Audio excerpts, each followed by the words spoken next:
আসসালামু আলাইকুম। আমি ডাক্তার মোহাম্মদ তানভীর হোসেন। আপনাদের সাথে আজকে আপনাদের সামনে উপস্থিত হয়েছি একটা বিষয় নিয়ে একটু আলোকপাত করার জন্য। প্রায় আমাদের কিছু রোগী যারা ডায়াবেটিসে আক্রান্ত, ওনারা জানতে চান যে তাদের খাদ্যাভ্যাস জানতে চান, এক্সারসাইজ সম্পর্কে জানতে চান। বিশেষ করে জানতে চান বা জানতে না চাইলেও আমাদের জানানো উচিত বা আমাদের জানা উচিত যে ফার্দার ম্যানেজমেন্টের ক্ষেত্রে, চিকিৎসার ক্ষেত্রে কি কি জিনিস লক্ষ্য রাখা উচিত। যেমন প্রথম যদি আসি হাঁটার বিষয়টা, হাঁটার ক্ষেত্রে সবসময় বলি যে প্রতিদিন কমপক্ষে 30 মিনিট হাঁটবেন এবং সপ্তাহে 5 দিন, 2 দিন রেস্ট। এবং হাঁটাটা হবে কিভাবে? এমনভাবে হাঁটবেন যেন ঘাম ঝরে এবং উনি নিজের হার্টবিট বুঝতে পারবেন, যে উনি বলবেন যে আমার মনে হয় হার্টবিট বেড়ে গেছে, বুক ধড়ফড় করতেছে। হার্টবিট বেড়ে যাওয়া সাথে ঘাম ঝরবে, তাহলেই হচ্ছে হাঁটাটা বোঝা যাবে যে পারফেক্ট হয়েছে।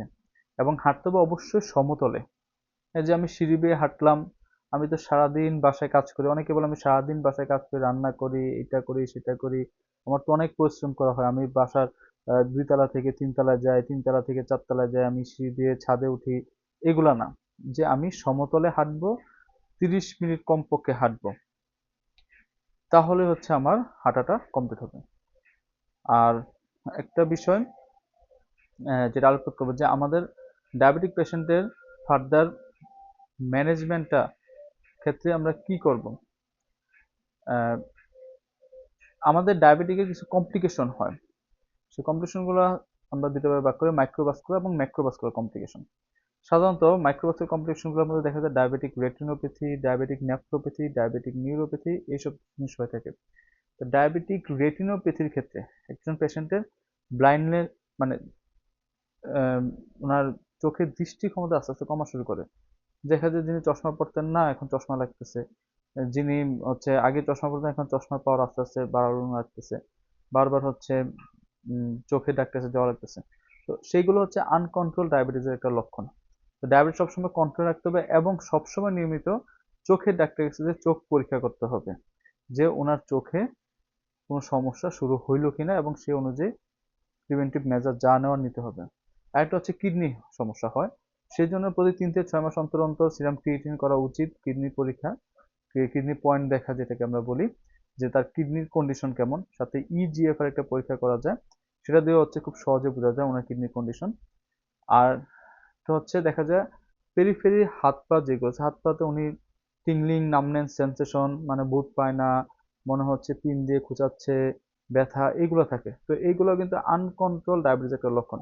তো সেই ক্ষেত্রেও সবসময় ডক্টরের শরণাপন্ন থাকতে হবে এবং ডায়াবেটিসকে অবশ্যই সম্পূর্ণ নিয়ন্ত্রণে রাখতে হবে। তো ইনসুলিন দিয়ে হোক, হেঁটে হোক, খাবার কন্ট্রোল করে হোক, অথবা ড্রাগ দিয়ে হোক, যেভাবে হোক ডায়াবেটিস কন্ট্রোল রাখতে হবে, যেন আমার এই বিষয়গুলা, যে ডায়াবেটিক নিউরোপ্যাথি, হাত পা জ্বলা পোড়া করা, হাত পায়ে হচ্ছে টিংলিং সেন্সেশন হওয়া, নামনেস সেন্সেশন, এগুলো যেন না হয়। তারপর হচ্ছে চোখের দৃষ্টি যেন কমে না যাওয়া, কিডনির ফাংশন যেন কমে না যাওয়া, সেই জন্য সবসময় ফলো আপে থাকতে হবে এবং ডায়াবেটিসকে স্ট্রিক্ট কন্ট্রোল রাখতে হবে। তাছাড়া কোথাও ব্যথা হাত এবং পায়ের অবশ্যই যত্ন নিতে হবে। ডায়াবেটিক ফুট আলসার হয়, পরে দেখা যায় পচন ধরে পা হাত কেটে ফেলতে হয়, আঙ্গুল কেটে ফেলতে হয়। তো কোথাও ব্যথা পেলে, কোনো ইনফেকশন হলে সাথে সাথে দেরি না করে অবশ্যই ডাক্তারের শরণাপন্ন হতে হবে। ডায়াবেটিসকে অবশ্যই কন্ট্রোল রাখতে হবে। তো ডায়াবেটিস হলে এই বিষয়গুলোকে প্রাধান্য দিয়ে প্রায়োরিটি বেসিসে খেয়াল রাখতে হবে, যেন আমার এই সমস্যাগুলো পরবর্তীতে আর না হয়।